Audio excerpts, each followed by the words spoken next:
purpose of today's meeting is to discuss the installation of temporary emergency transit lanes for the 43 Masonic and 44 O'Shaughnessy bus lines. These changes, although temporary, have been previously approved by the SFMTA Board of Directors. And the goal of tonight's meeting is to provide outreach regarding the change, the need for the change, and information detailing the changes. These public meetings would normally be conducted in person at City Hall, SFMTA headquarters, or a community center. But in a sign of the times, we're holding this meeting online. So I want to thank everyone for joining us via video or audio conferencing. If you are joining us via video conference, you can view shared materials presented during the public meeting. However, if you'd like to make public comments, you still have to dial in using the following telephone number, 1-888-363-4734, then enter participant code 701-4320#. For users joining us via video conference, ensure that you select Don't Join Audio for the best online experience. When I open the phone line for public comment, you will press 1, then 0 to be placed in the queue for public comment. Each speaker will have up to 2 minutes to provide public comments. If you prefer to provide comments or feedback regarding today's meeting in writing, you can email your comments to Muni at SFMTA.com. That email address will be monitored during tonight's meeting. The email is on the screen. Again, for those listening via telephone, the email, once again, is tellmuni at sfmta.com. That's TELLMUNI at sfmta.com. Joining me tonight are a number of SFMTA staff members. Amy Fowler is a public information officer with the MTA. Amy planned and organized today's meeting, so I thank you for all your efforts in making today's meeting happen. The aptly named JP Streeter is joining us today. JP is a public relations officer, and JP will be monitoring the Muni email account during today's meeting. Presenting today will be members of the project team, Kanzai Ushida, Tracy Lin, and Edward Tang. Kanzai is the project manager for the 43 Masonic and 44 O'Shaughnessy Temporary Emergency Transit Lanes project. Tracy Lin is a transit planner, and Edward Tang is an engineer. Edward is assisting with note-taking during today's meeting, and all 3 members of the project team will be available to answer questions later on in the meeting. As always, I would like to take a moment and thank members of our IT department who are providing support for today's meeting. So before we get started, I see that District 5 Supervisor, Dean Preston is joining us. Dean, did you want to say a few words? Sure, I am on. Can you hear me and see me? Yes. Okay. Can't see you, but we can hear you. Okay. I thought it was on, but I'll try again here. That does not seem to be working. Anyway, if you can hear me, that's fine. So hi, everyone. I'm Dean Preston, District 5 Supervisor. I want to thank all the folks at the MTA who've been working on this and also who put together this meeting. We have really been trying to work closely with MTA around what we know is the rising threat of traffic congestion that is headed our way as we move through and eventually bounce back from COVID-19 and the pandemic and shelter in place. And so we've gone through a period of time when our streets have been really empty, almost completely empty, to when traffic is starting to come back. But what we've seen in other cities, other countries, is that things move fast as we start to reopen in terms of the streets getting congested. We have a lot of work to do as a city to make sure that public transportation continues to be safe and that people feel safe on public transportation. So that's one of our big jobs. But the other part of that is to make sure that we are prioritizing public transportation when it comes to the streets, and especially with more and more people returning to individual vehicles and the threats of the streets being clogged up. So I'm excited that these transit-only lanes are on the table at all. I think it is really important that we understand that these are being launched as temporary efforts. We want as much public input as possible in the planning stages here, but I also want to encourage folks in my district or for these lines that run through other districts for your local district supervisor to please keep in touch with us about what you're experiencing as these go forward. Because at some point after these temporary projects are launched and running, there will be a period in time where the MTA is deciding whether to do this permanently or not. And that's a different process. It's a different process in terms of what the streets look like, how they're marked, what changes may be necessary, but it's also a different process in terms of community input. So this is, I think, really a start of a conversation, and just want to encourage anyone who's in District 5 to please reach out. Best way to reach us is prestonstaff@sfgov.org. If you are familiar with my office, you know that we are big fans of many of the things that are moving forward now for pedestrians and cyclists, including the Slow Streets program. Appreciate all of MTA's work launching that on Page Street as well as on Golden Gate Avenue, and we're hoping to have additional slow streets. We've also worked with MTA to launch the temporary Fell Panhandle bike lane, which we're very excited about. But I see this project on Masonic and potentially in other locations as a key part of our transit strategy, not just in District 5, but citywide, to really make the most of this moment when we can be more creative with how we allocate space on our streets. So with that, I will turn it back over to our hosts, and thank you all again for all your work in getting this going, and looking forward to hearing all the details that I know you put together in your presentations. Thank you. Thank you, Supervisor Preston, and the team definitely appreciates your comments and your support. Thank you. We also have Angelina Yu joining us. Angelina is an aide to District 1 Supervisor Sandra Lee Fewer. Angelina, would you like to say a few words before we get started? Wonderful. Thank you so much for your time this evening.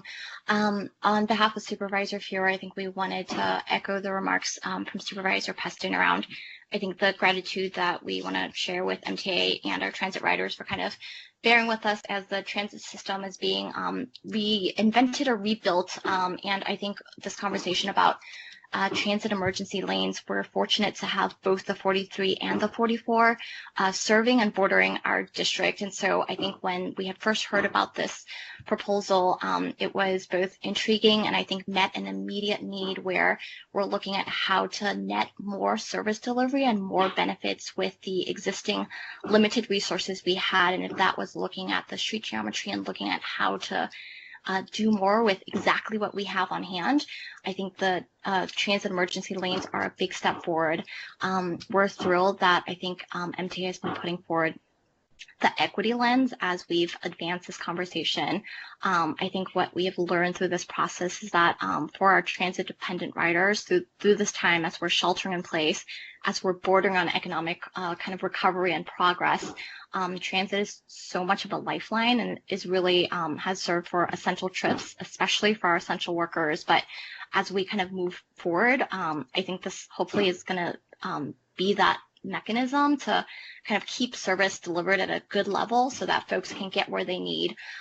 For so many of our constituents, I know a lot of the previous service had been focused on east-west routes, but many of our neighbors had regularly asked us, when are we going to start seeing more of our north-south routes? And so we're particularly excited about the 43 and 44 kind of meeting that need and getting folks where they need to go on essential trips across town. And thank you guys, MTA, for kind of having that intentional process of kind of acknowledging this is a temporary treatment, but also that there's going to be ongoing monitoring and evaluation, as with many of the other initiatives and projects that are happening. So we're excited and ready to listen to feedback from the neighbors as this kind of gets implemented. And we know that any kind of changes that happen on one segment or one pocket of the line have a impact on the whole route and the whole Muni system. And so we're excited to participate in this conversation. Thank you. Great. Thank you, Angelina, and thank you for the comments and the feedback for the team. And I thank you for joining us this evening. Last but not least, we're also being joined tonight by Aaron Mundy. Aaron is an aide to District 8 Supervisor Raphael Mendelman. And so I'd like to thank Aaron for joining us as well. Before we get into the presentation, since we still have the slide up, I just wanted to remind anyone who joined us late that if you're joining us via the video conference service, you will be able to view the shared materials during the meeting tonight. However, if you would like to provide public comment, once we open the public comment period, you do need to call in, and the phone number is on the screen. Again, it's 1-888-363-4734, and then enter code 701-4320#.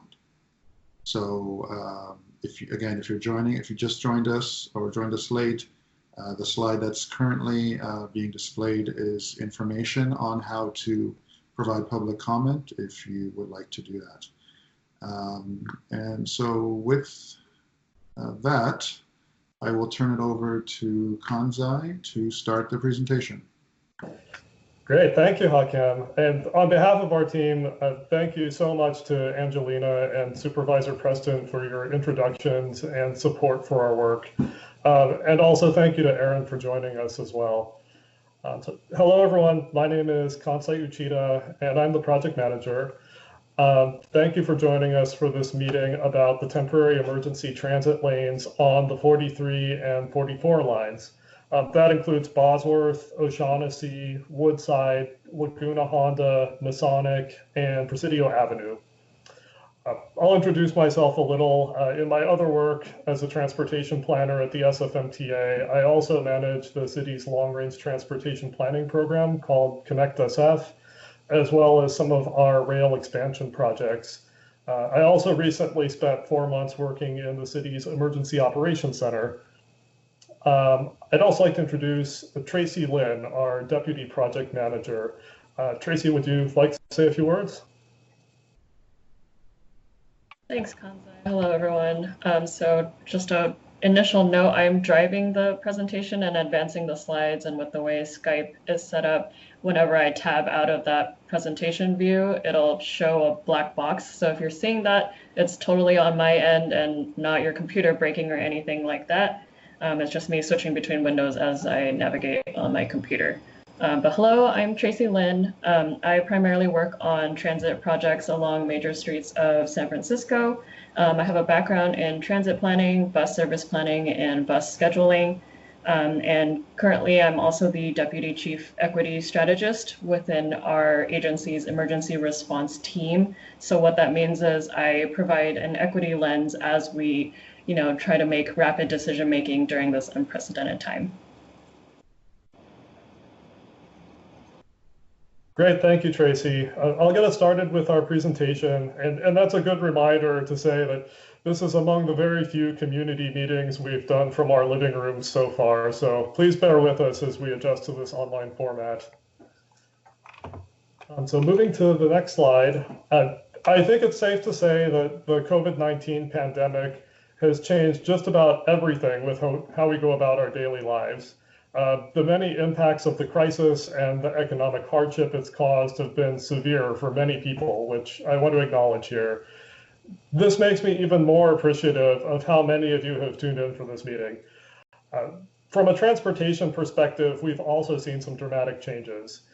Back in March, we quickly went from busy, congested streets to nearly silent ones, literally overnight.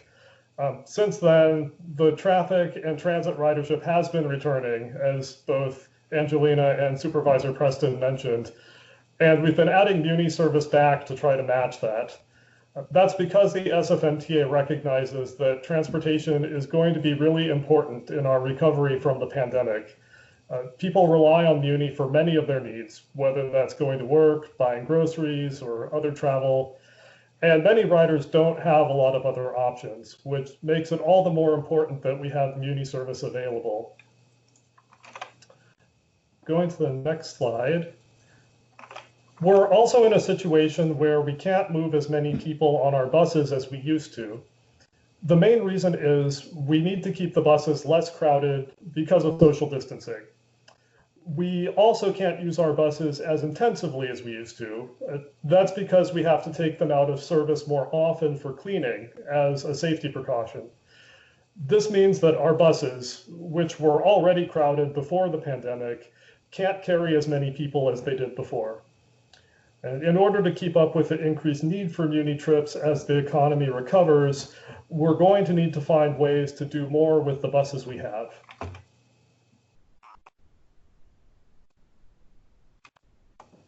This map shows how our travel times on our buses have changed during the pandemic.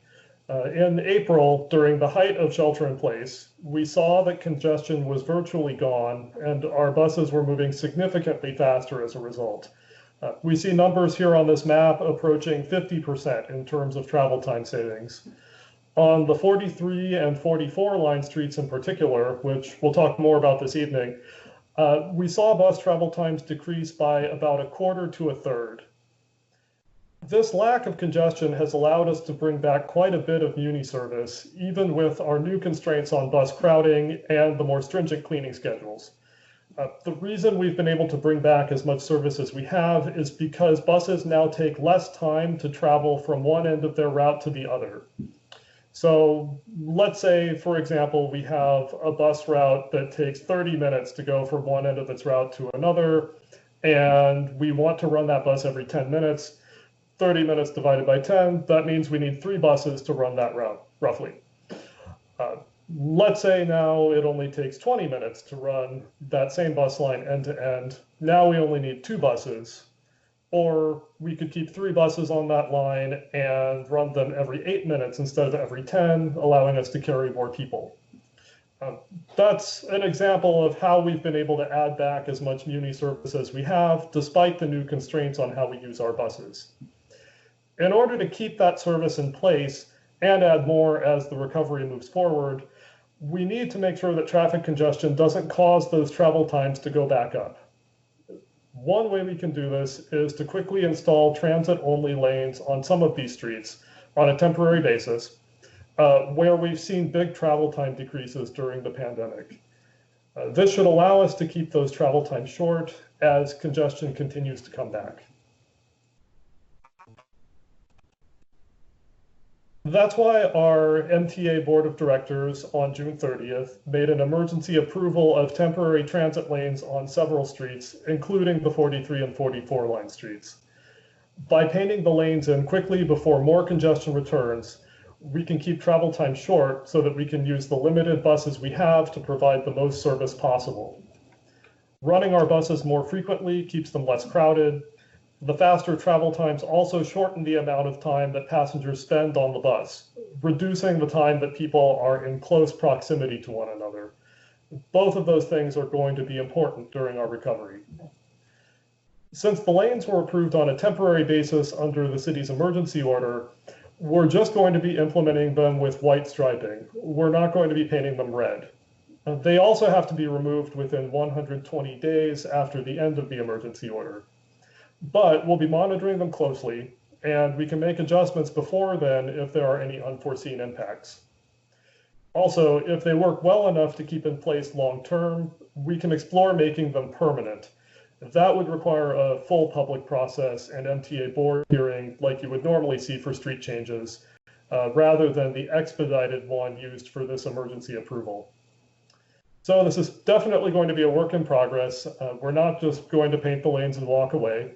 As we go through the painting and monitoring of the temporary lanes, we'll come back to you and seek your input on how we should move forward, particularly when the emergency order starts drawing to a close.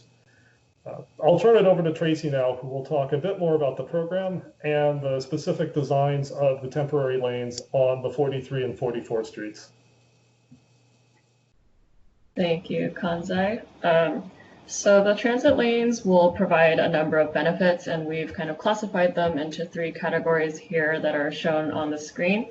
I want to start with equity. So we know that people taking transit right now have the fewest travel choices. Muni might be their only way of getting around the city. And we also know that they tend to be lower income people as well as people of color.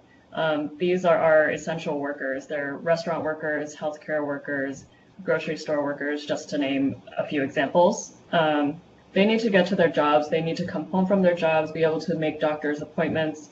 And these transit lanes will reduce their risk of exposure. So like Kanzai said, if we're able to provide enough spacing on board, then we reduce the risk of exposing our riders to COVID-19. So especially as more and more people start riding again too, as the city reopens, transit lanes will be more important than ever.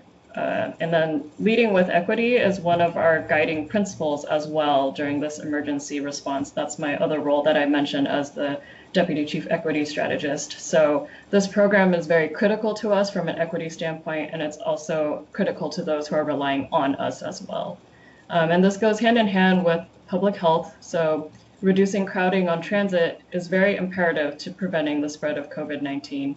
And then from a longer term picture, also with the economic recovery. So as our city reopens and more people start either returning to work physically or finding new jobs, it's dependent on an efficient transit system. So we often hear Muni is the backbone of San Francisco, and it's very true. People need to be able to travel around the city efficiently in order for our economy to reopen. And in pre-COVID times, we carried 700,000 people a day. We're slowly seeing our ridership creep back up, so that's telling us that people are definitely coming back, and we need to be ready and be able to provide like an efficient and safe transportation system for them. So here you see a map of our proposed transit lanes and then the different phases that they're going to be coming online. I know it might look a little small right now on the computer screen, so the PowerPoint is available on our webpage. We'll display the link to the webpage at the end of this presentation, so definitely take the time that you need to look at these maps and graphics that we have today so that you can understand what we're proposing. And there will be methods even post-meeting for you to provide feedback to us, so don't worry about not necessarily being able to read every single street name on the map right now. I know it's a little small. So if we see the lines that are shown in green, these are the transit lanes that were approved on June 30th by our board of directors. And then the ones in orange are our next set that we're planning to bring to the board. So they still need to approve those. And then after the orange ones, that's where the gray ones come in, and those still need to be approved as well. So I'll start going into the design of our streets. We're going to start in the southern area and then start going north. So we'll start with Bosworth Street, excuse me. And again, this PowerPoint is available online for you to digest all this information. I know it is a lot. So on Bosworth Street, our transit lanes, as you can see, they're going to be in both directions, and they will span between Congo and Elk and Lippard. And then Brompton and Diamond was initially included on our initial batch that went to the board on June 30th. We have since pulled back from those two intersections based on community feedback as well as design constraints. So we're not going to touch those with this project. And then also similarly, from community feedback that we heard regarding concerns with traffic diversion, we're going to install painted safety zones at Hamilton and Chilton, those two intersections. And after each slide, I'll pause for a few seconds just to give you time to look at these maps because I know there's a lot of information on them.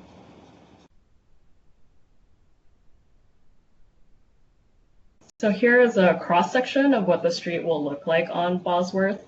And the ones highlighted in blue here that I'm also waving my virtual laser pointer over, these are the changes in the street. So the rightmost lane will be converted to a bus and bike shared lane, and right turns will still be allowed. So cars that need to make that movement can still go into the lane in order to do that. And then we don't have parking impacts, so we are maintaining these 2 parking lanes that you see here on either side of the street.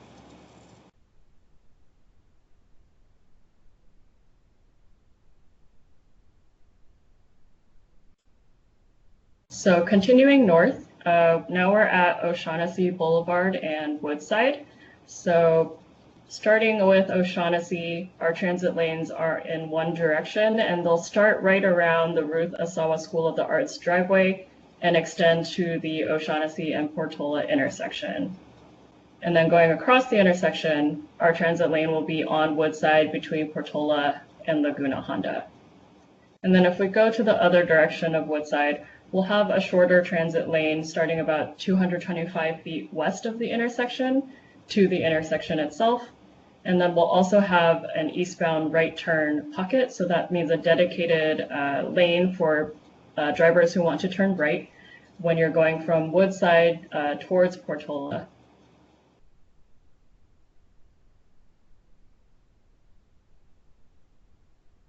So again, moving into a cross section, we're going to look at, this is what O'Shaughnessy will look like. So again, this will be between the Ruth Asawa School of the Arts driveway to the O'Shaughnessy and Portola intersection.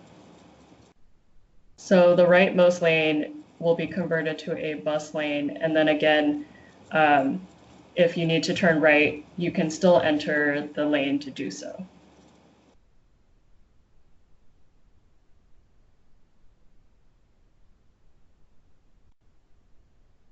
So now we're on Woodside, and this is if you're heading eastbound towards Glen Park. This is that shorter transit lane that I mentioned, but we're also showing the transit lane that's across the street. So again, the rightmost lane will be a bus and bike lane. And I want to mention that generally for this project, most of the time, the rightmost lane or the curbside lane is what will be turned into a bus and bike lane. So if you see a lot of repetition of that, just pointing that out. So again, on both directions, we'll have the rightmost lane be the bus bike lane, and then right turns will still be allowed.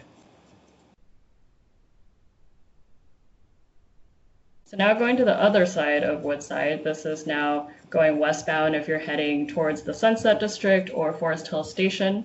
The transit lanes are on all of Woodside between Portola and Laguna Honda. And again, as you can see here, the rightmost lane will be a bus bike shared lane.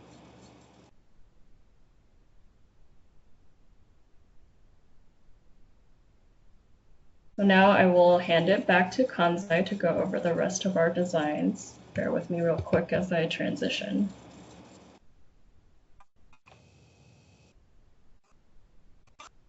Thank you, Tracy. Continuing north along the corridor, our next segment is Laguna Honda Boulevard between Woodside and Clarendon. Parts of the street have only one lane in each direction, as many of you probably know.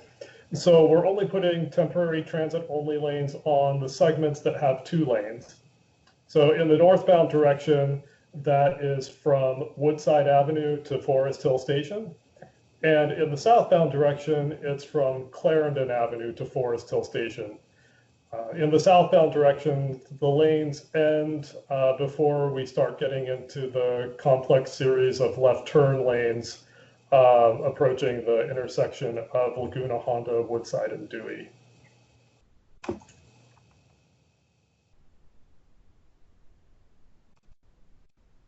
So here's a cross section looking north at the intersection of Laguna Honda, Woodside, and Dewey that I just mentioned. Many of you who have traveled through here know that this is a pretty complex intersection. The only change we're making here is to convert the right turn lane closest to the curb to a shared bus and bike lane. That's the right turn lane right by the Laguna Honda Hospital driveway.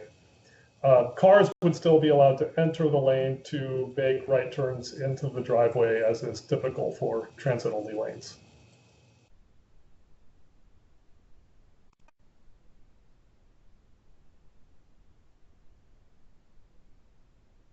Now we're moving a little further north near Forest Hill Station. Here we're converting the northbound travel lane closest to the curb into a temporary bus and right turn only lane.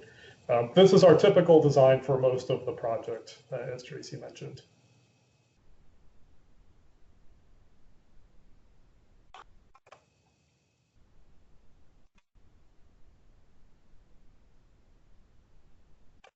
Now, in the southbound direction, the transit lane would begin at Clarendon, which is where Laguna Honda widens to 2 lanes, and end at Forest Hill Station. As I mentioned, that's right where the complex series of left turn lanes begins. And again, here we're converting the lane closest to the curb to a temporary transit-only lane.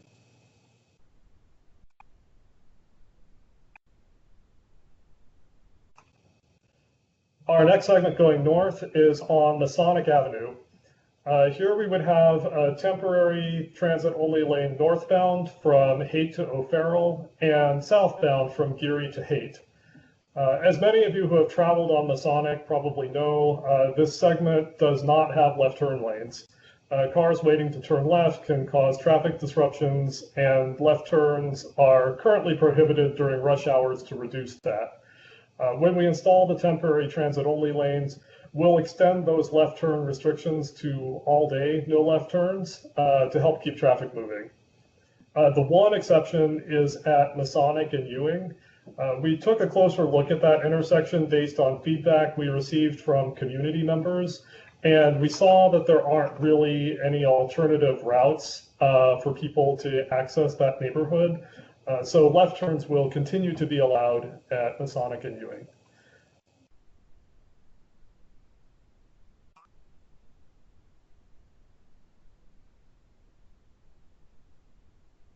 And again, here's the cross-section of Masonic. It's our typical treatment where we convert the lanes closest to the curb to bus lanes, and cars are still permitted to enter the lane to make right turns.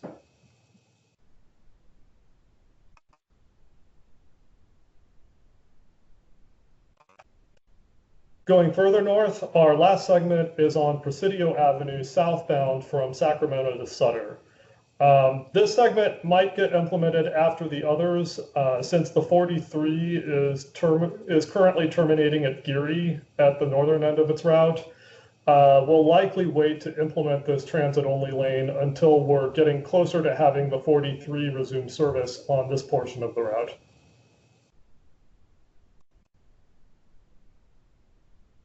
And again here, we would be converting the lane closest to the curb in the southbound direction to a bus lane that would be shared with bikes as well. And with that, that brings us to the end of our corridor. I'll turn it back over to Tracy to talk a little bit about our next steps. Thank you. So what we really want to hear from you today is how we should shape our evaluation, since this is going to inform what our long-term measures are. So definitely please call the number that Hakim listed. We'll also put that number up in a couple slides so that you have that available. You can also email tellmuni@sfmta.com. So going into our evaluation, we're really going to use community input to help us shape what that framework looks like. That means informing what tools we use and what we're monitoring. And we'll also have a focus on those 3 categories that I talked about earlier, which are equity, public health, and economic recovery. And public engagement and the evaluation will also guide whether we pursue long-term improvements and also what those long-term improvements are. So the question in bold is what we are asking you for feedback today. So as we evaluate, which metrics are most important to focus on? And just to give an example of some of the traditional metrics that we use, we often look at ridership. So that's just looking at how many people are getting on board the bus. So in this instance, we would be looking at ridership before and after implementation of the transit lanes, just to see if ridership improved or got worse. Hand in hand with that is crowding. So that's looking at how many people are on board the bus at any given time. And that's, again, looking at crowding levels before and after lane implementation. And then we'll also look at transit travel times, so how long it takes the bus to get from A to B, looking at what times we have before implementation as well as after. We want to see if the lanes do indeed help preserve those transit travel time savings that we saw and presented in that earlier map. So to go into our timeline real briefly, on June 30th, our board approved the set of street designs that we are coming to you with today. After the approval, we continue to do outreach, and today is our community meeting. And then we plan to implement the lanes in late fall or early winter of next year. And then after we implement, we'll also be monitoring and evaluating how the lanes are doing. But of course, we're also monitoring and evaluating now so that we have before data to compare an apples to apples situation. So that's the end of our formal presentation. I'll hand it back to Hakeem for the public comment portion. Thank you, Tracy, and thank you, Kanzai. That was a great presentation, very informative, and just an excellent job by the two of you. Thank you again. Before we open it up to public comment, again, I just wanted to touch on briefly on what Tracy mentioned in regard to the metrics. So during the public comment period, of course, as usual, you can voice your support of the project, your opposition to the project, your thoughts on project segments. But the team is also interested in understanding or wanting to understand what is most important to you in terms of measuring the success of the project. And would help and assist in making potential changes in the future. So that would also be appreciated during the public comment period. I will open it up right now. To place, your conference is now in question and answer mode. To summon each question, press 1, then 0. Each question will be asked in the order it was received. So the public comment window is now open. If you would like to provide public comment, please press 1, then 0. You'll be placed in the queue. Again, if you're joining us late, the information is on the slide to provide public comment. If you're viewing the presentation online, you still need to call in. We're going to keep this phone number here online for you, the 1-888-363-4734. Then enter code 701-4320#. And then once you've done that, press 1, then 0 to provide public comment. Everyone will be allowed up to 2 minutes to speak. And as I mentioned earlier, if you are interested in providing written comments, the email address is being monitored. It's on the screen. For those listening, the email address again is tellmuni@sfmta.com. Again, that's TELLMUNI@sfmta.com. So with that said, let's hear from you. I will open it up. You have 14 questions remaining. Hello, this is Hayden Miller. Just wanted to call in to voice my support for both of the lanes. I'm a frequent rider of both the 43 and the 44 lines, and I hope it'll really speed them up. I know the 43 is already starting to get stuck in some traffic, especially along Masonic. So I hope it'll speed it up. And also, we just got to remember how we already have a lot of data that suggests that these transit lanes make it safer for all street users, including bikes and pedestrians, lowering collisions by up to 24%. And in the past, when they've implemented transit lanes, it hasn't really put an impact on other streets, such as when they closed Market to cars. So just keep that in mind. And in terms of looking at the data, I think definitely looking at how crowded the 43 is, and the 44, of course, and how long it's taking to get from point A to point B are definitely very important. And I thank you guys for listening. Thank you, Stephen. You have 13 questions remaining. Hi, my name is Tim Hickey, and I wanted to, I'm calling in to support both the 43 and the 44 emergency transit lanes. I think that the criteria that we should be determining is being able to move the riders of the city, the Muni riders of the city. They should be prioritized. It's been a 50-year commitment to transit, and this is just a continuation of our commitment. I think it is essential to do this and to expand it where possible, but I am in agreement with the previous caller regarding the safety that it also provides to cyclists, to pedestrians, but it provides the mobility needs, it addresses mobility needs for our senior citizens and our disabled, for families who don't have cars or just aren't able to, who don't need a car in the city because we have good Muni. So I think that our criteria should be the transit effectiveness or the speed of the 43 and the 44 lines.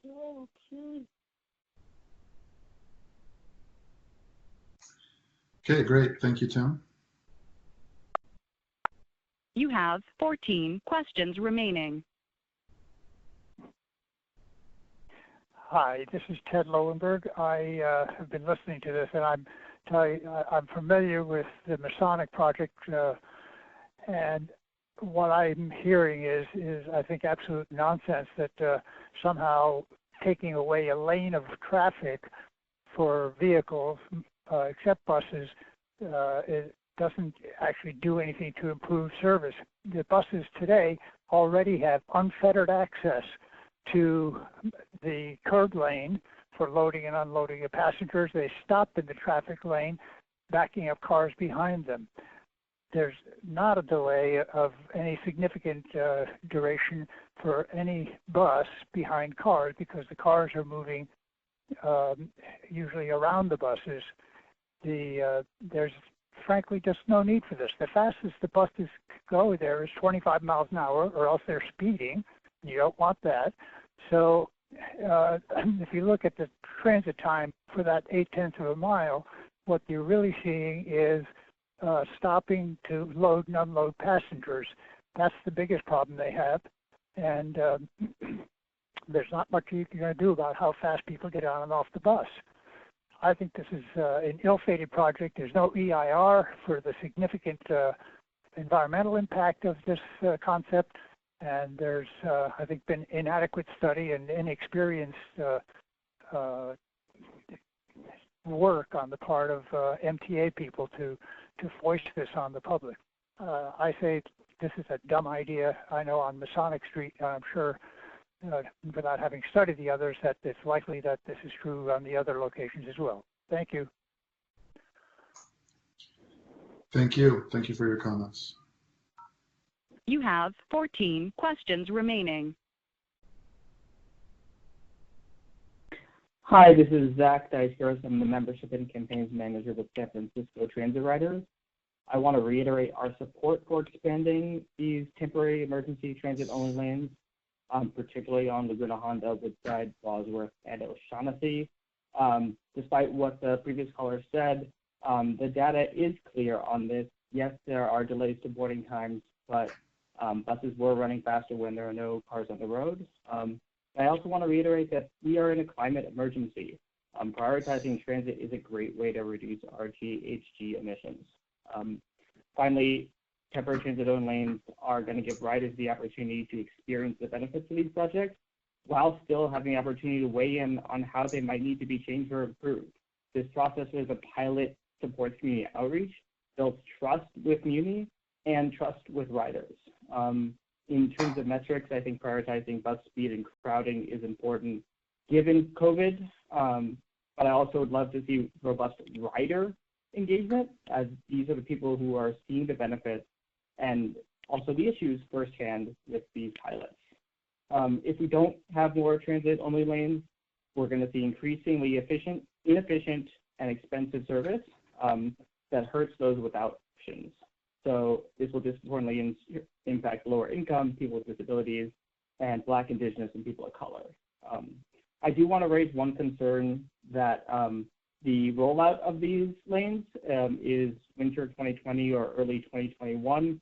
I know SFMTA staff working as hard as they can, and the paint shop has limited capacity, but this is public health and efficiency need for riders and for our economic recovery, and I hope that we can prioritize that to the extent possible. Thank you. Thank you, Zach. You have 14 questions remaining.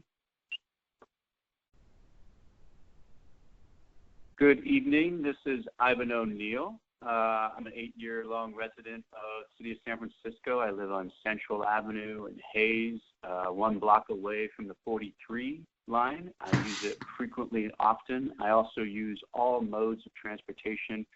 I lived here for 2.5 years without a vehicle, but I use Lyft, I use bus, I use walking, biking, and now a personal car. And I certainly know firsthand how the lack of reliability on the 43 can affect people.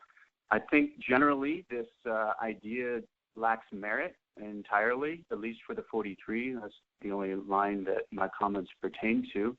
And the statistic used to support this decision of reduced transit time is interesting, but I was wondering also if that was the only metric used for justification. For example, what was the ridership before COVID during the time that the travel time statistic being used to justify this was recorded, and then what is it now? And I wonder if we'd see a similar corresponding drop in ridership that might also explain the decrease in the transit time along the corridors being discussed. I was also curious as SFMTA considers the increased emissions from slower single vehicle passengers, or just maybe there's multiple riders in those cars, whether more idling of those vehicles that increases emissions in the surrounding area, per vehicle and passenger mile traveled, where does this net out? And I would like to see that be used as some of the criteria going forward.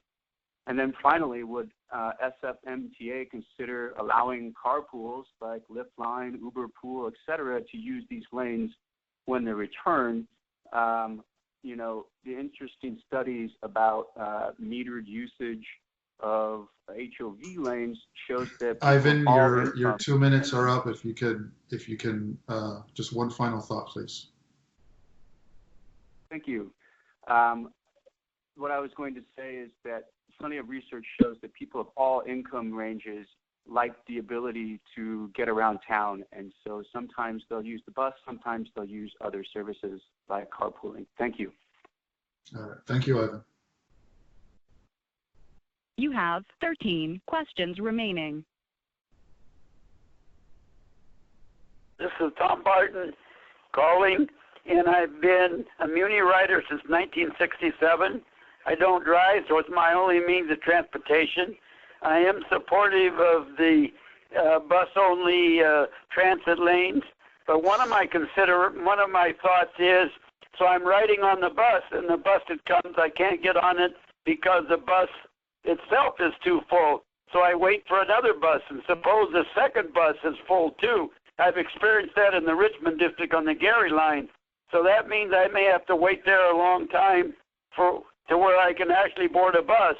But I'm hopeful that the transit-only lanes will improve, one being able to get around from one part of the city to the other, and I heartily support the project. Thank you very much. Thank you, Tom. You have 12 questions remaining. Hello, this is Barbara Lawson. I'm a resident of the 100 block of Chilton, and Chilton is a dead-end street that runs south off Bosworth between, it's a one-block street between Elk and Diamond. So I think we might be uniquely impacted by this change on Bosworth. So I actually have two suggestions. One is at least temporarily putting a much more prominent dead-end street sign on Chilton. Right now, when there's a huge traffic jam of people getting on 280, we have people coming up the street and then having to turn around at the top of the street. So I think that might be a particular problem. And the second is, which is whether it is possible to put a temporary stop sign at the intersection of Chilton and Bosworth, so that we can actually get out of the street. So thank you for listening. Thank you. You have 12 questions remaining.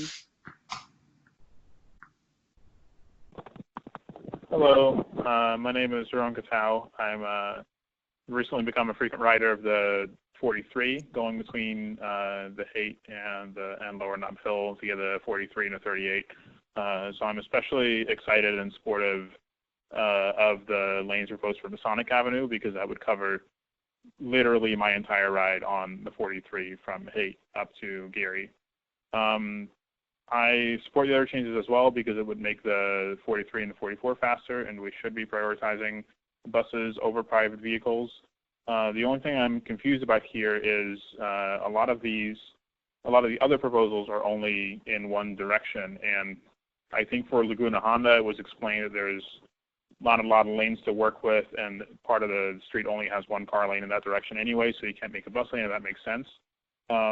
But what I don't understand, and it would be great if someone could provide clarification, is why the lanes on Shaughnessy and Woodside and on Presidio Avenue are only in one direction. And that also hooks into, we were asked what should the evaluation criteria be. I think the most important thing to look at is bus speeds and improvements in bus frequency resulting from that, and bus arrival time reliability.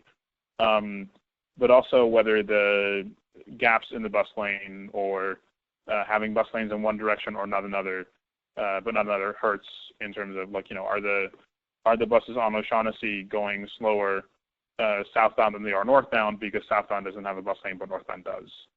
Those kinds of things. Thank you. Thank you. You have 11 questions remaining. Yeah, hi, this is Paul Bailey calling. I'm part of the Anza Vista group living along Masonic. We went through this presentation type thing at the day school when Masonic was remodeled, when you took away all the parking and you added the buses with the bus bump outs and all that. And at that time, we pointed out when the buses are stopped, we only have one lane of traffic moving on Masonic in each direction. And the scenario is, with the buses coming, and they're only running every 15 minutes during the week and every 20 minutes during the weekend, there's a lot of time when the traffic lane is not going to be used. And yet, in your reports from 2016, 30,000 vehicles traveled with Masonic each day between Oak and Gary. And it's a major corridor north and south, as 19th Avenue is. And in your big presentation to the Board of Supervisors years ago, the 1,200-page document, one of the items you pointed out was the fact that what slows down the bus loading and traveling is the fact when the bus stops before a stop sign and loads, and then the stoplight changes and it's red, and then people keep on coming, and then they keep on coming when it turns green, and the bus isn't able to pull out. Your manifesto said every bus stop should be on the opposite side of the intersection. This is not true at the intersection of Masonic and Turk going south. It's on the north side of the intersection. It should be on the south side. Some people say the grade, we've got a grade on the south side is too much. I don't buy that, because you look at the grade that's in the Masonic south of Haight, that's on a grade going up. So the biggest thing is MTA's got to get their act together as far as where they're positioning their loading zones. And yes, it's difficult. I know it. I mean, one of the major one is Divisadero and Gary. The people coming out of the hospital, and when the light turns green, they can't go because they're still boarding. And then when they're finished boarding, the light's red, they can't go. That bus stop needs to be moved also. You did this at Arguello and Gary. very successful. Once the bus is loaded, it takes off and goes. So you're not following your own directions as far as moving the traffic once the buses are loaded. And to say you're going to now move Masonic down to one lane of traffic. Paul, your 2 minutes are up. Just one final thought, please.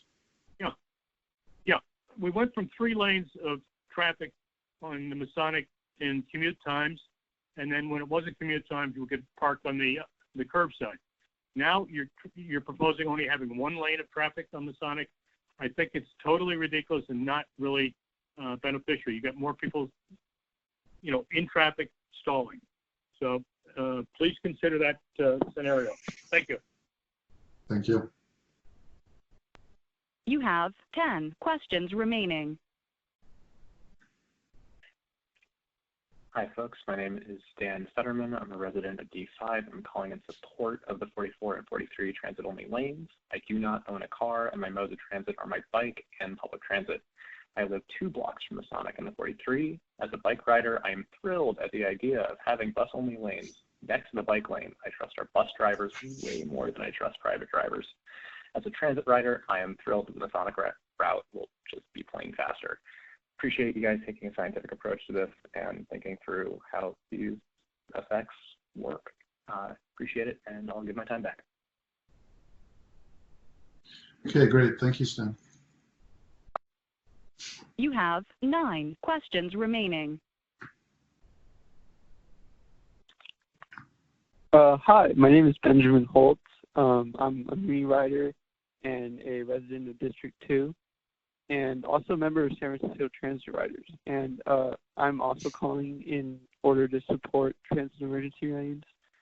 I think that they're going to be an important asset for San Francisco's economic recovery in light of COVID, and making sure the Muni is working efficiently and avoiding crowding, as a previous individual mentioned, and maintaining appropriate social distancing for both passengers and operators. And so, I also think that they're going to be an important step in moving our city in general towards a more sustainable form of or system for transportation than automobiles. I'm entirely in support of transit-only lanes, in particular on the 43. Thank you. Thank you, Benjamin. You have 8 questions remaining. Hi, my name is Jennifer Heggie. First, I wanted to thank you for the early opportunity to provide input. I'm from the south central part of the city in District 7 and have taken the 43 in particular many times. A key concern of my family is that the stretches along Woodside and Laguna Honda and also Masonic will impact our access to medical services. Laguna Honda is the most direct route from our neighborhoods to the Kaiser and UCSF hospitals, and Masonic continues that route to the Blood Donation Center and to Kaiser and other medical offices on or near the Geary corridor. If someone isn't well or has had an accident, it's simplest to drive them directly to the ER. The 43 offers no drop-off at the Kaiser Hospital. You have to transfer to a Geary bus or walk downhill from Masonic, which isn't a good option if you aren't well. If you have an infectious disease, public transit choices are problematic, and most people in an emergency don't want or just can't deal with getting on and off a bus. So calling an ambulance or taxi rather than finding someone to drive you directly is expensive. However, adding a transit lane is on the other hand, adding a transit lane is likely to speed up the access via taxi or bus to, or ambulance, I'm hoping ambulance, to UCSF and Kaiser emergency rooms during emergencies. So these are trade-offs, and so I really do appreciate that you're testing this effort up front. In our neighborhood, knowing that a number of students of City College and the nearby schools use these routes, I think this test is very necessary. I think the timing is very problematic because none of these schools are in session, and City College is not going to be in session really at the levels that are used until next year.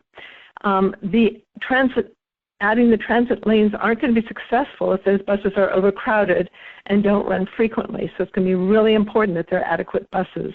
And it's not going to be helpful if the travel time of students and others increases due to having to wait for additional buses, or if waiting even heavier traffic than the current amount, while the other lane is hardly used at all. The designated areas for temporary transit lanes on Bosworth. Your 2 minutes are up. Just one final thought, please. My messages. Thank you. All right. Thank you, Jennifer.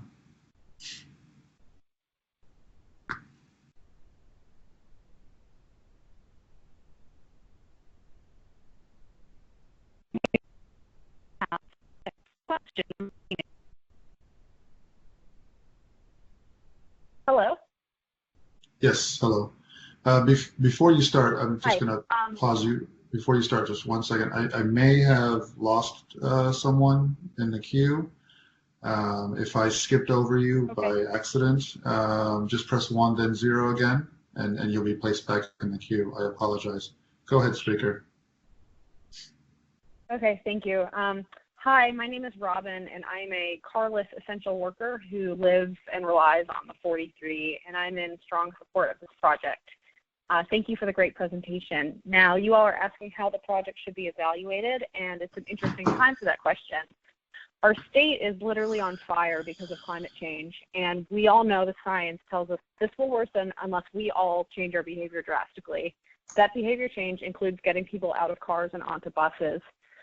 Given that, I think the transit lanes should be primarily assessed based on bus travel time, getting faster, since that will motivate more people to ride the bus and also improve safety regarding COVID transmission. The transit lanes should also be assessed based on street safety nearby in terms of vision zero outcomes and injuries and so forth. It's long past due time we repurpose some of the space that private cars gobble up and prioritize our lower income and minority neighbors who we know rely most heavily on transit. And all the folks who are complaining that this project will mean Masonic is cut down to 1 lane are erasing the existence of all the bus riders, even though the transit lane will carry far more people than the private vehicle lane will.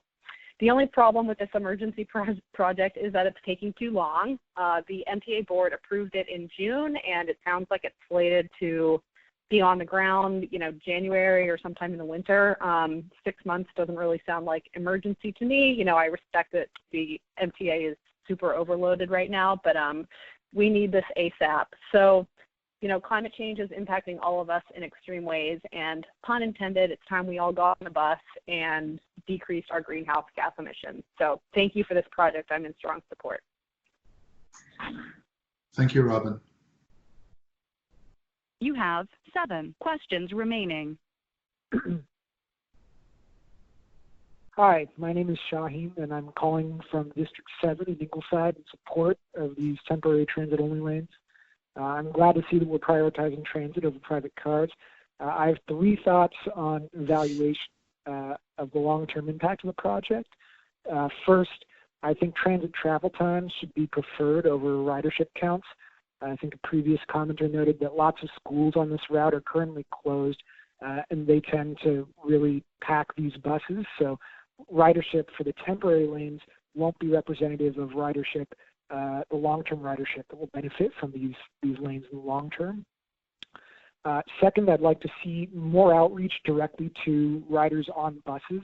I feel like I'm pretty plugged into all this transit stuff, but a lot of riders don't necessarily know about the opportunity to give feedback, even riders on these buses themselves. So I'd like to see more information on the buses, whether they're flyers or something, about feedback opportunities like this one.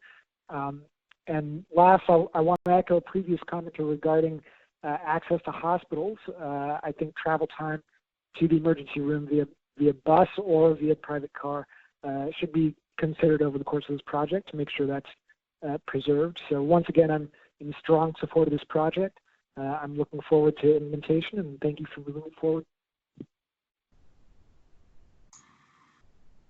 Thank you, Shaheen. You have 6 questions remaining. My name is Herbert Weiner, and I frequently take the 44 and the 43. Now, one thing that has been left out of this whole equation are the motorists, and they deserve an equal voice too. That's what MTA is about. It's about street traffic in toto. Now, what's happening is that when you're going to have one lane, you're going to have a terrific amount of traffic congestion. It's evident on California Street, where, you know, the formerly a peaceful street, and now it's being congested with lots of cars. Now, motorists count too, and you have to consider that. I mean, this shouldn't be stacked in favor of the riders only. It should be for everybody. And also, you know, you should have more buses available. You shouldn't have this paucity of buses, and more buses mean less crowding on the buses. It means more frequency in transportation. Why haven't you allowed for more buses? And that is because you have squandered money on all these faulted projects like Venice Avenue, Gary Street, and all these other projects that should have been used for more buses and more drivers. And this is another example of the bankruptcy of MTA policy. And right now, MTA stands for more train wrecks ahead. Thank you. Thank you, Herbert. You have 6 questions remaining. Hi, I would first like to thank you for this opportunity to provide comment. The initial process seemed like it was a little rushed, so I'm also happy to hear that there have been changes already been made, especially to Bosworth, where I'll be directing most of my comments. I am still in opposition to the lanes along Bosworth, and I think that unfortunately, as has been the case for about 6 years with the Glen Park area, there's a complete lack of understanding of the actual reasons why there is delay along this corridor. Specifically, I would ask you, especially on the westbound direction, all this acts as is a very short queue bypass. And there is a much better way to do that, which is just to instruct the drivers to remain in the right lane until they get past Burnside. There is also another very easy thing that you could do, which would be to retime the signal to give more green time to Bosworth. Currently, the El Congo direction usually operates at level of service A, even when the Bosworth direction is operating at level of service F at best.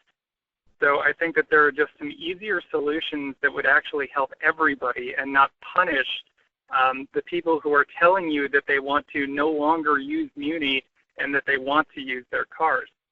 I think that in terms of metrics, you should be looking at person minutes of delay, because ridership really isn't, relevant right now. There are going to be exogenous factors that control ridership, and so it's not going to be a particularly good metric. Also, diversion onto neighborhood streets. You mentioned adding safety zones, but safety zones and adding those are just treating a symptom of the problem, that you are removing too much capacity from roads that can handle it and moving it onto roads that can't. So I would ask that you take that very seriously as a potential, fatal flaw in this strategy, that if you are choking this down and moving things out of neighborhood streets, the answer is not speed bumps. The answer is not safety zones. The answer is bringing back traffic onto the roads that can handle it. Finally, in the eastbound direction, I would just note that SFMTA, through the Glen Park Improvements Project, really caused the congestion that the 44 now sits in. And I don't think that it's really fair to suggest that, as MTA often does, they take something away, in this case, the turn pockets and the off-street loading areas. They create congestion, and then they claim that the bus is, oh my God, stuck in congestion and needs to have a way out of it. The way out of it was not to constrict the road artificially in the first place. Thank you very much, and again, thank you for your consideration. Thank you. You have 5 questions remaining. Hi, my name is Jamie Matoli. I'm calling in support of these transit lanes today.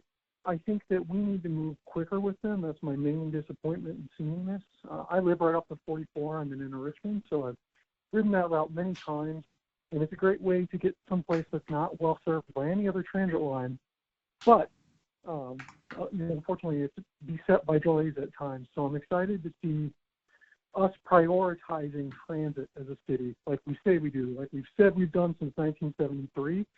We're not just experiencing one emergency, we're experiencing multiple emergencies right now. We have a public health emergency with COVID, we have a climate emergency, and we look at these wildfires, and we really need to prioritize fast, reliable, safe transit for people. So I think that's the metric we really need to think about. We have to make sure that we're considering the frequency of these routes and the availability. Being able to just step on a bus and not think about it is a lot easier than having to check complex times or worry about all of that. And I'd love to see that kind of reliability on the line with the 44. Thank you for your consideration.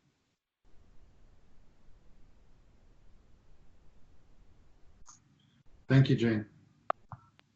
You have 4 questions remaining. Hi, my name is Avishai, and I'm a San Francisco resident and a member of the San Francisco Transit Riders. I am calling to express my support of temporary transit-only lanes. I myself don't own a car and rely primarily on Muni and my bike to get around the city. And these transit-only lanes will both speed up buses and make biking along Masonic feel significantly safer. I also want to reiterate what one caller said earlier, which is the fact that, a week ago today, the San Francisco skyline was a scene straight out of Blade Runner. The climate is fast approaching disaster, and it's obviously imperative that drivers' concerns about traffic must take a backseat to the real and pressing need to get people on more sustainable modes, which this project manages to do. In terms of evaluation, I would encourage using bus speeds and reliability as a metric, and I would just say in conclusion that my only hope is that these projects were implemented faster. Thanks. Thank you, Avi. You have 3 questions remaining. Hi, my name is Marilyn Milkman, and I am a longtime San Francisco resident. In fact, and I basically walk and take Muni to work almost every day, although recently it's just been walking. I have concerns because I live on Baker Street, which is parallel to Masonic, and whereas I'm very supportive of public transportation, I grew up in New York City. I know what it's like to have a really good public transportation system that gets you where you need to go quickly. I just think you have to think about the collateral also. Yes, I also agree that we have to get cars off the road. I totally agree we have an environmental emergency. But what I'm fearful of is that people who are frustrated at not being able to move on Masonic will come over to Baker, which is already fairly busy, and make that as congested as Masonic has been. So I just, an earlier caller mentioned that, said the collateral streets, the side streets sometimes pick up the difference. Everyone is not going to get out of their cars immediately. And I'm happy that we're trying to push towards more public transportation, but I think you just have to look at the parallel streets to Masonic. The Visadero is already quite busy, and so we are the only other major street that goes through on Baker, and we back into Kaiser. It's going to be very congested here, so I just want you to take that into account as well. Thank you. Thank you, Marianne. You have 2 questions remaining. Hi, my name is Chris Roby. I want to thank you for taking comments tonight. I was a bit disappointed in how the decision was rushed through initially, so I appreciate this outreach. I'm generally pro-mass transit, pro-environment. My comments are coming directed specifically at the Bosworth improvements of this project. It's pretty unclear to me, and I'm fairly skeptical about how shutting down 4 or 5 blocks worth is going to make an actual difference in commute times. I would like to echo the comments of the previous caller about adding a potential stop sign to Chilton. We have no way of getting out of here because of the dead end street and potentially the dead end sign. I think those are really constructive suggestions. And then as far as metrics go, I think we need to consider more than just speed of bus and take into account impact of traffic in the entire area. If cars are sitting idle on Bosworth, putting fumes into the air, that doesn't really resolve the problem in relation to the climate crisis. Thank you and appreciate the opportunity to comment. Thank you, Chris. You have one question remaining.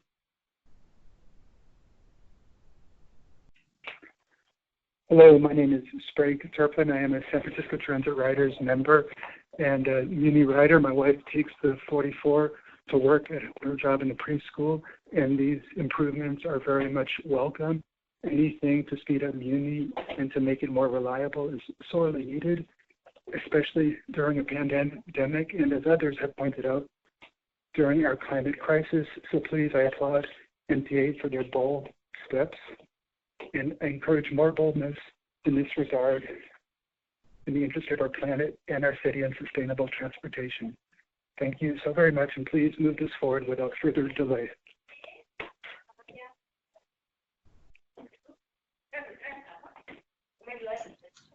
Thank you. You have one question remaining.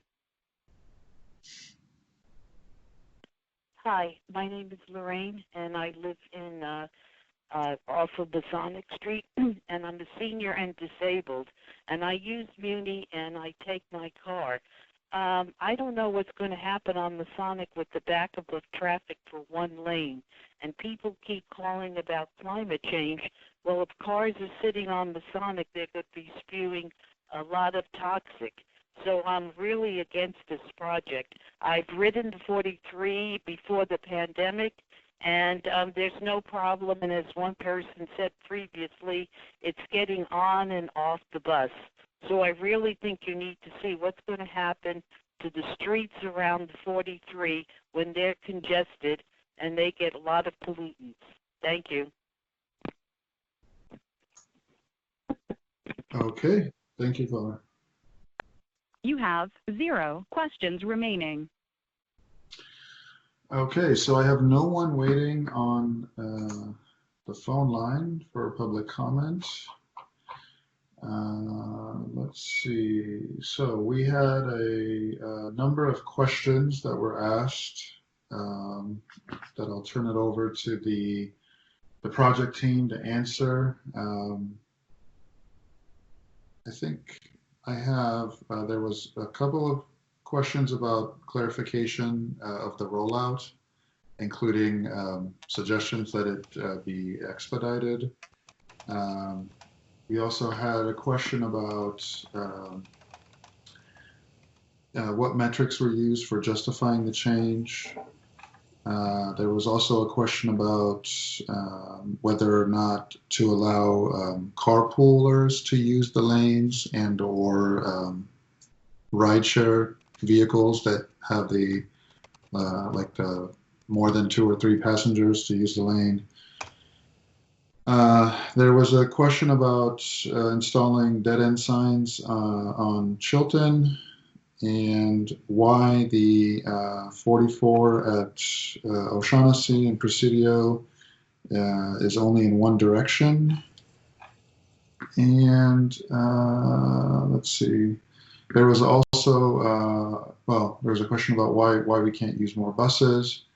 I had a comment about feedback opportunities that maybe we can direct to the team as well.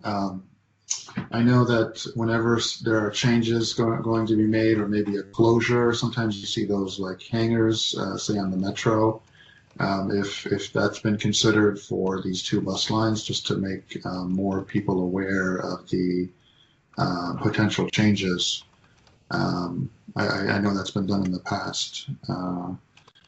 And I think that's it. Oh, one question I wanted to address that I guess I have the answer for myself is there was at Chilton and Bosworth, there was a request to put in a stop sign, even if it's temporary. I mean, stop signs are never temporary, but if you're interested in having a stop sign installed at that location, you can certainly call 311. The best way to get that initiated or looked at would be to call 311, and then they'll assign an engineer to evaluate the feasibility of installing a stop sign at that location. So with that kind of summary of the questions, I'll let the team kind of think about those for a moment. Before we get answers to those questions, I wanted to find out if we had any questions come in over the Muni or over the email.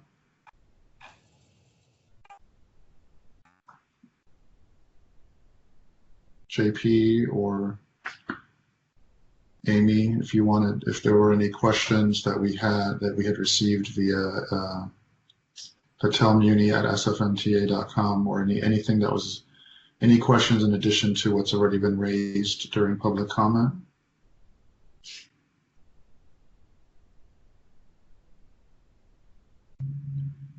Okay, so I have gotten the notification that there were no additional questions, just more support or voicing of support or opposition in regard to the project via email. So I'll turn it back over to the team to respond to the many questions and or suggestions we received during public comment. Thanks, Hakem. And thank you, everybody, for these thoughtful comments and suggestions. I really appreciate all of this feedback. I heard a number of suggestions about the design of the projects or requests to consider project modifications. I also heard a lot of evaluation metric suggestions. We will take all of those back to our design team and look into those as we plan our next steps. In terms of some of the other specific questions that we heard, for example, why Presidio, O'Shaughnessy, and Woodside lanes are only in one direction instead of two directions. Short answers, on Presidio, we are considering changes to the 43 line routing where it would only operate in the southbound direction on Presidio. For O'Shaughnessy, like some of the other streets, it's also one lane for most of the way. At the top of the hill near Portola, we are putting in a lane northbound since the buses could get stuck in congestion at that intersection. But southbound, since it's after the intersection, we didn't expect that a transit-only lane would be as beneficial there. And then on Woodside, going toward Portola, we did not include the full-length lane there because we wanted to avoid having to have vehicles do a complicated merge on the curve approaching the Portola intersection. And in addition, there were some concerns about large amounts of parking removal in order to make that happen. We also heard a question about how much travel time savings might be due to faster boarding rather than congestion reduction. We estimate that it is about 5% of the travel time savings is due to faster boarding due to decreased ridership. But as we saw on the map slide earlier, the overall savings in travel time is about a quarter to a third compared to pre-pandemic conditions. So even if 5% of that savings might be due to faster boarding, that's still a considerable savings due to congestion reduction. And then we also heard a lot of requests to roll out the project faster and to prioritize this work. We are working with our shops to fast track this work as much as possible. recognizing that nearly all of the work they have on their plate right now is related to the emergency response. But we do understand that time is of the essence in implementing some of these improvements. I will let Tracy answer some of the additional points as well.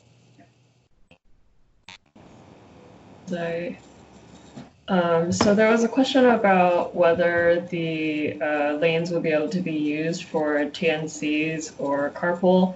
We currently don't allow that on our lanes, so that is probably unlikely. Some of the metrics that we use to justify our changes, which is another question that we heard, we looked at mainly the travel times that we showed. With the travel time savings that we saw, we definitely looked at traffic volumes as well and bus crowding, given the importance of being able to physically distance on board the bus right now. There was also a question about why we can't use more buses and simply put out more buses on the street. So our use of buses is restricted because they carry fewer people now. So in order to maintain the same levels of service and allow for adequate spacing on board, we have to run more buses than we have previously. And then we are also cleaning them more often. So each time a bus switches operators, we have to take it out of service, bring it back to the yard, thoroughly clean it, and then take it back out onto the street. So each time we have an operator switching off on board, that's required. And so our buses are taking longer to get back, to the division and back as well. I think those were the bulk of the questions we got. I think Hakim will check to see if we have any additional comments that came in while we were addressing some of these questions.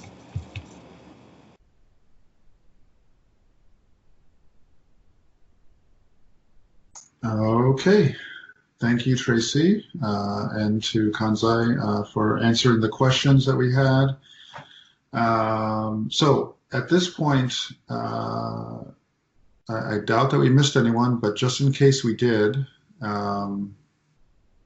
if you joined us late or didn't get an opportunity to provide public comment, we're just giving you one last opportunity. Again, this is not additional public comment. If you already provided public comment, we thank you and we appreciate you joining us and sitting in with during the meeting. But this is just for anyone that we may have missed to provide public comment. You have one question remaining.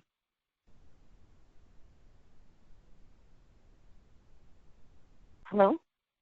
Yes, go ahead.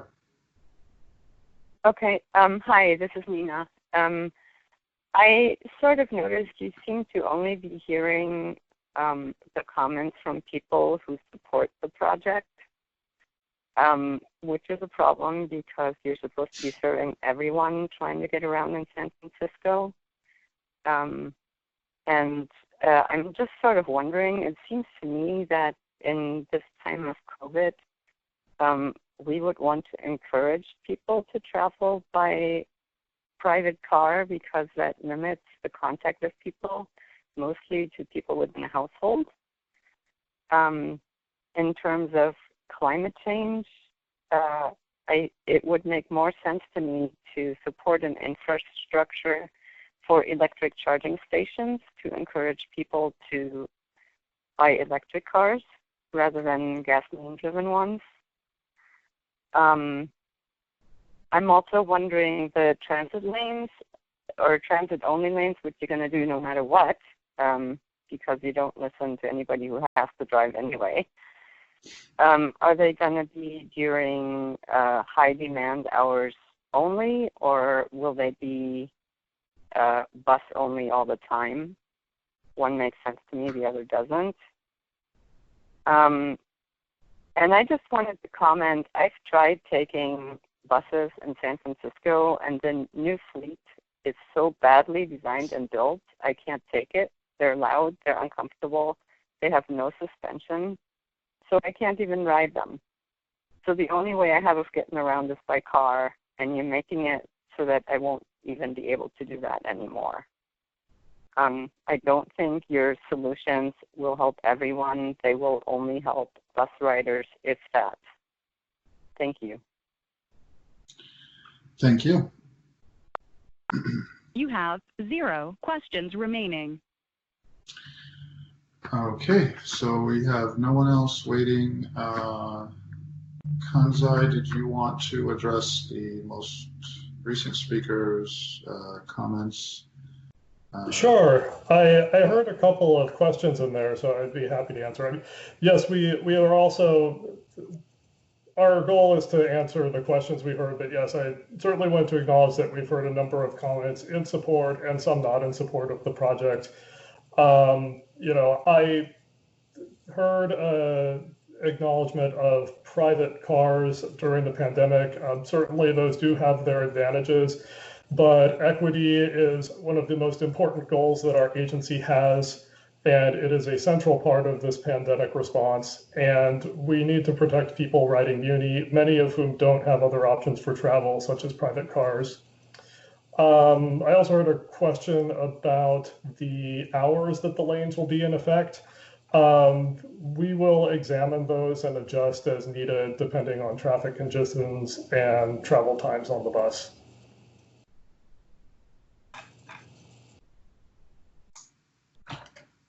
Okay, great. Thank you, Kanzai.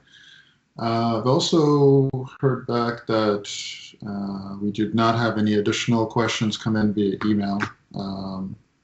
Again, just emails in support or opposition to the project. So those have been noted and will be, again, taken into consideration for the project.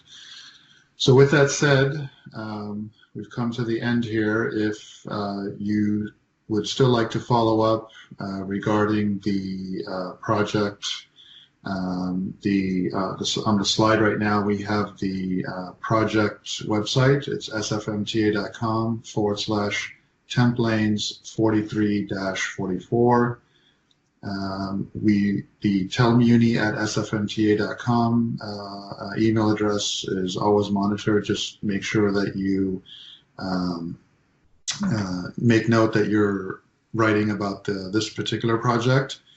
And then, of course, if you have any, would like to speak to someone or have any phone messages that you'd like to leave in regards to the project or follow-up questions, by all means, you can call 415-646-2350 and leave comments at that number. Before we leave tonight in the spirit of distance learning, we have a survey that we ask you to take. And so the website to take our survey, sfmta.com/temp lanes survey. Again, that's sfmta.com/TEMPLANESSURVEY. That is a survey in addition to, I think, some demographic questions that it asks just to find out more about riders and ridership. We also, I think there are some questions there about, again, the metrics that you would like to have considered in regards to the project. So with that said, I don't have anything else before we adjourn. Kanzai or Tracy, was there anything else that you wanted to say before we sign off? I'd just like to express my appreciation to everybody for joining us tonight and giving us all of this thoughtful feedback. Likewise. Okay, great. And thank you to you all, to the project team, Kanzai, Tracy, Edward, the team that helped put the meeting together, Amy, instrumental in putting the meeting together, and JP, who joined us and was monitoring the email addresses. IT, of course, as always, was supporting this new virtual meeting format. And then again, I would like to echo Kanzai's sentiments about everyone that joined us. Again, I know that this is not an ideal situation, and that outreach is usually best provided in person or in the communities that are being impacted. But again, in the sign of the times, this is the best that we can do, and we've adapted, and we appreciate you adapting with us. So, with that said, it is now 7:09, and this meeting